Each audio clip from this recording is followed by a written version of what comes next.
Welcome to Talk Show. I'm your host. Here's what's happening tonight. Election coverage from today's controversial vote.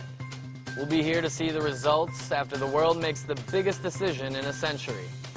Next, we'll check in with our field correspondents for some out-of-this-world action. And finally, our panel breaks down the hot-button issue of today. This is Talk Show.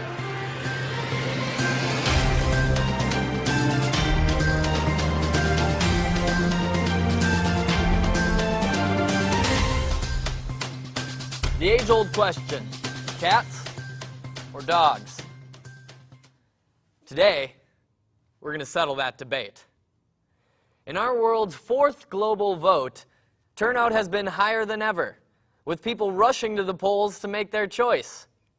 With that in mind, we're going to go right to our election analyst, Guster Gunther. He's been crunching the numbers. Guster, what do you got for us? Hey, thanks a lot, your host. Guster Gunther here. When it comes to analyzing, Guster's your guy, all right? So, loving this vote so far. We've already had 7 billion people already come into the polls here. So I'm going to jump right over to the map here, okay? Take a look at this. Going right over to the West Coast, dogs already have it taken down, okay? Why is that? A lot of open space, okay? Go play some Frisbee, all right? But we got to jump over to the East Coast. Let's give our cats a chance. With the early polls, they've got it taken care of over here as well. It's getting too close. I'm thinking tall buildings, small spaces. That's where the cats are going to take the win, okay? Now, more importantly, we've got our swing state here, okay? We're going to just... All right, good. So, we're looking right here. We've got Shelbyville, okay? It's getting really close. Dogs are marking their territory, but we know the voters are going to come in late. Those cats always land on their feet, okay? Okay, it is confirmed, actually, that we are down to just one voter. A nice elderly woman who, at the age of 80 years old, has recently moved into a retirement home, been a dog owner her entire life, but due to building restraints, cats only. Whew, it's going to be a toss-up on this one. Just keep in mind, it comes down to this one voter to win Shelbyville. Very important. But if we take a look here, we zoom out a little bit more. All right. All right. Here's our world right here. Stars, galaxy, really small. Keep zooming out. Ultimately, this vote, it's just a little speck on a map. It doesn't matter at all. We don't matter at all. But we're going to have more information for you later today. I'll keep with the information. I'm Guster, your guy, when it comes to analyzing. Back to you, your host. Thanks, Guster. We'll be back after this. Man's best friend. A title earned after centuries of dedication. No matter what walk of life, a dog is there to play with you, to comfort you, to explore with you, to protect you from the mailman. We may only have one life, but we dedicate it entirely to you. Vote for dogs.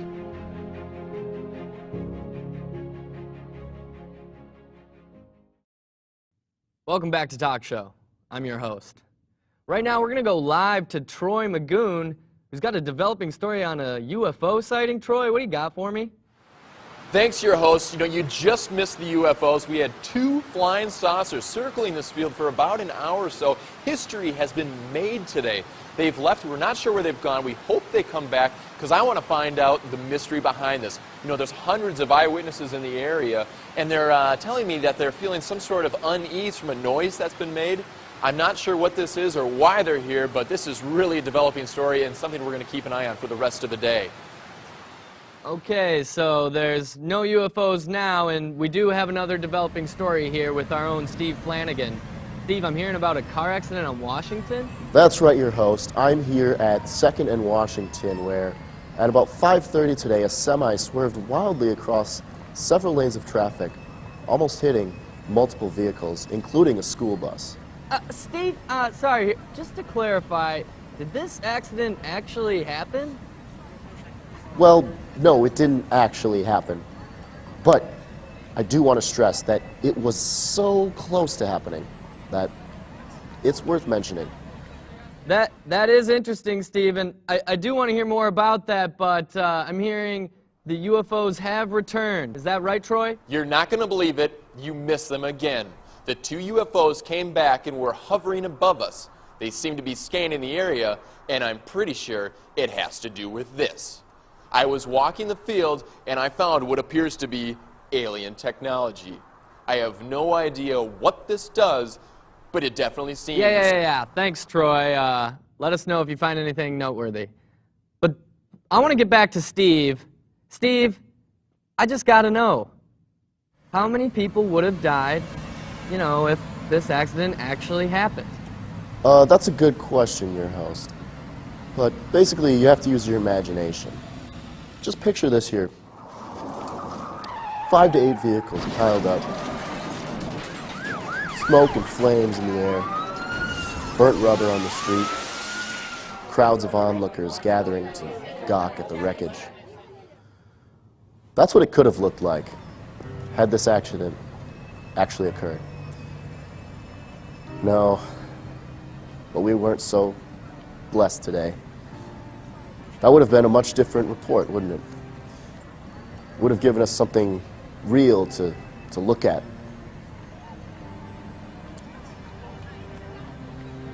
Instead, I'm just standing on an empty street corner, wondering what could have been. I guess the real tragedy here today, your host, is that there was no tragedy. The real tragedy, Steve, and well, we all really appreciate the tough work you do out there, you know, covering stories like this. We really do. Can't say it enough. And now, back to Troy. Troy, you have something for us this time? I'm up in the ship now. They've dressed me in their traditional garb, and it appears whatever this thing is has made me their leader. Wait a second.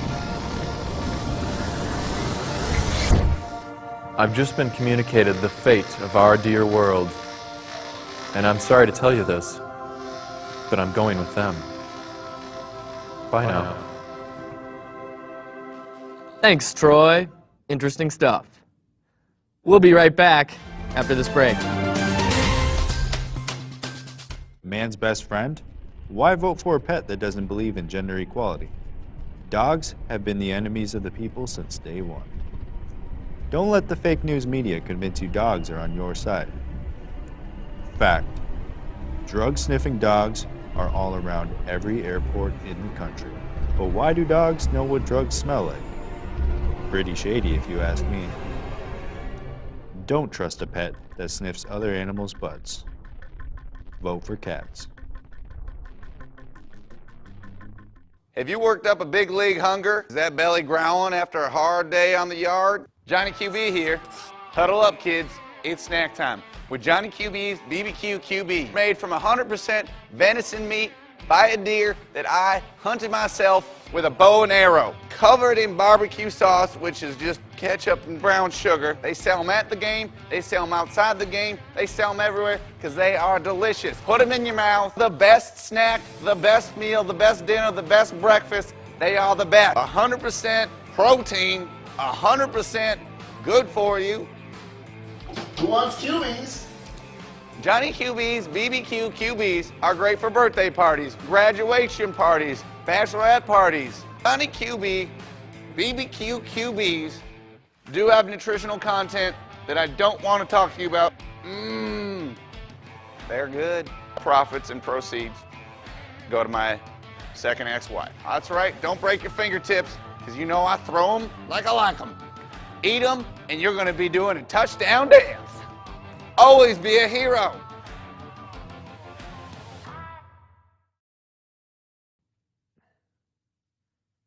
Now let's discuss today's hot button issue. This is where our panel of experts and pundits break down the hot topic of the week, hopefully shedding some light for our viewers. Let's get started here. Professor Foreman, you've studied this issue for years. What are your thoughts?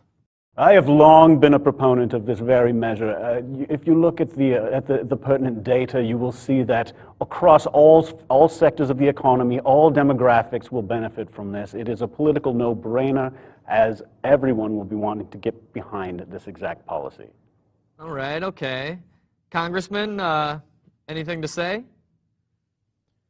Your host, we have been having this debate for decades, and nothing has changed. Professor Foreman knows that this proposal was actually tried under the previous administration, and it was an expensive disaster. We can't afford to try this again. Okay, well, it seems right now we're at a stalemate. Let's bring in some more people to get some different perspectives on this. Grandpa Smith, let's start with you. I think this is all a waste of time. Back in my day, we didn't talk about these kind of issues. You keep them bottled up until one day you come home and put your fist through a wall.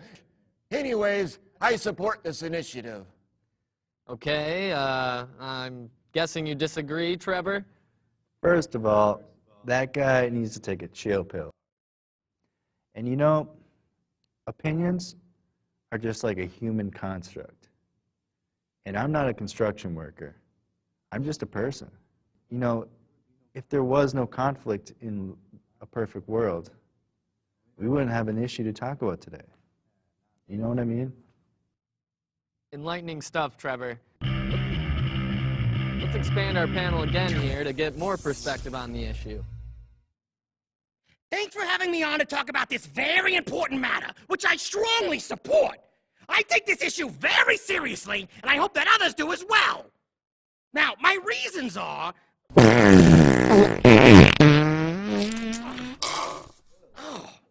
Oh, why was it so wet? My position is up for bid here.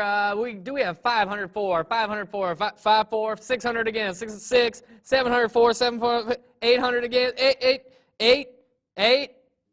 Sold! I am against the issue. Your silly little issue won't matter for long. What you fools don't realize is I've already got my Blaster Master 3000 laser pointed at the sun, and our entire solar system will be destroyed as we know it.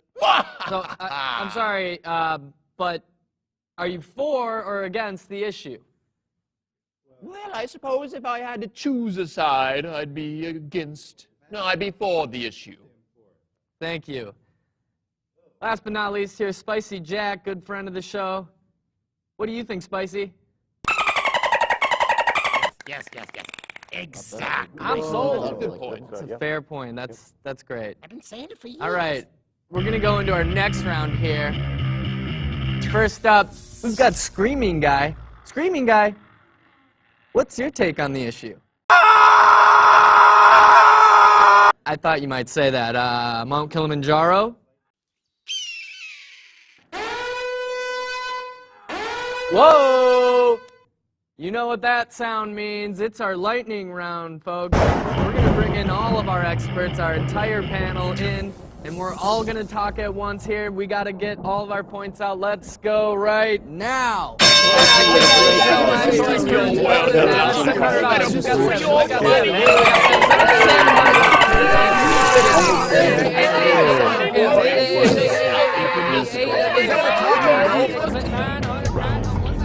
Fight. Scorpion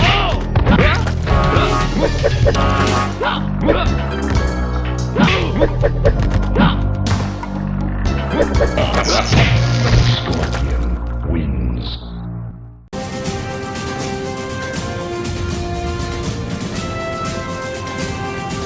Welcome back, ladies and gentlemen. I have breaking news. The election results are in. In a landslide victory, the Cats have taken it. 65% to 32, with 3% abstaining, and not many predicted this. Our own Guster Gunther, stunned. I'm not sure if dog voters are more vocal in the polls or if cat voters are too ashamed to admit their preference, but here we are. The Cats have landed on their feet. I just want to say I'm so proud of the world and a near 100% voter turnout thanks to the global voting app, the GLAP, and I'm looking forward to future global votes. That's all our time we've got here at Talk Show. For everyone here, I'm your host. See you next time.